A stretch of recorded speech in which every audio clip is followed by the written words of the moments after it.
తెలుగు ద్వారా హిందీ నేర్చుకుందాం. మనం జనరల్గా తెలుగులో మాట్లాడుతూ ఉంటాం.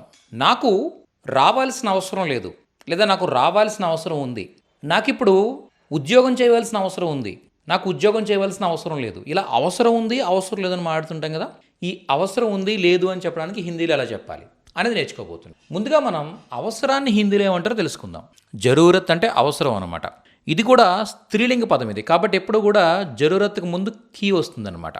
మీరు హిందీ నేర్చుకోవాల్సిన అవసరం ఉంది. మీరు లేదా మీకు హిందీ నేర్చుకోవాల్సిన అవసరం ఉంది, మీరు హిందీ నేర్చుకోవాల్సిన అవసరం ఉంది.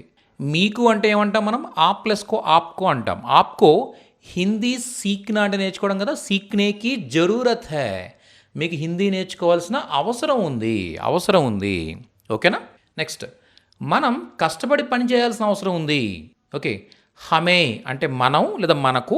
ఓకే, కష్టపడ్డాన్ని ఏమంటారంటే మెహనత్ కర్నా అంటారు. కడీ మెహనత్ అంటే ఎక్కువ కష్టపడ్డాం అనమాట. ఓకే, మెహనత్ కర్నా అంటే కష్టపడ్డాం, కడీ మెహనత్ అంటే ఇంకా హార్డ్ వర్క్ అనమాట. ఓకేనా? కర్నేకి జరూరత్ హై, కష్టపడి పని చేయాల్సిన అవసరం ఉందంటే హమే కడీ మెహనత్ కర్నేకి జరూరత్ హై అని చెప్తాం. నెక్స్ట్, అతనికి ఇప్పుడు వెళ్ళవలసిన అవసరం ఉంది. ఉసే అతనికి అబ్ ఇప్పుడు జానేకి జరూరత్ హై, జానా అంటే వెళ్ళడం, జానేకి జరూరత్ హై అంటే వెళ్ళాల్సిన అవసరం ఉంది. నేను ఆలోచించాల్సిన అవసరం ఉంది, లేదా నాకు ఆలోచించాల్సిన అవసరం ఉంది. ముఝే నాకు, సోచ్నేకి సోచన అంటే ఆలోచించడం, సోచ్నేకి జరూరత్ హై ఆలోచించాల్సిన అవసరం ఉంది.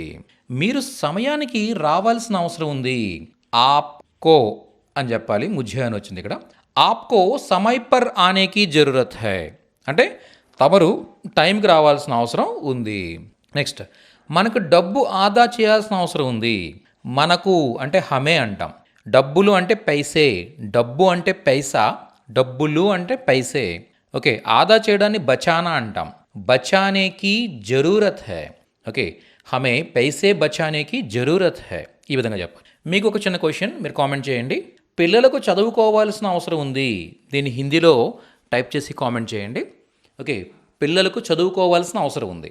సో ఈ విధంగా తెలుగు ద్వారా అతి సులువుగా హిందీ నేర్చుకోవాలనుకుంటున్నట్టయితే మన ఛానల్ని సబ్స్క్రైబ్ చేసుకోండి. అదేవిధంగా ప్రతి వీడియోని లైక్ చేస్తూ ఉండండి. తెలుగు ద్వారా నేరుగా మా దగ్గరే మీరు హిందీ, ఇంగ్లీష్, తమిళ్ లాంగ్వేజెస్ నేర్చుకోవాలనుకుంటున్నట్టయితే ఆన్లైన్ క్లాసెస్ కూడా అవైలబుల్గా ఉన్నాయి. మీరు ఎక్కడికి రానవసరం లేదు, మీ ఇంటి దగ్గర నుండే చక్కగా ఈ లాంగ్వేజెస్ నేర్చుకోవచ్చు మీరు. ఓకే, ప్రతిరోజు క్లాస్ ఉంటుంది, అలాగే ప్రాక్టీస్ సెషన్స్ ఉంటాయి. మేము మీతో మాట్లాడుతూ ఉంటాం, మీ డౌట్స్ క్లారిఫై చేస్తూ ఉంటాం. చాలా బాగుంటాయి ఆ classes. So online classes join అవ్వడానికి ఈ నెంబర్స్ని కాంటాక్ట్ చేయండి. నెక్స్ట్ సెషన్లో మరింత నేర్చుకుంటూ మళ్ళీ కలుద్దాం. Thank you.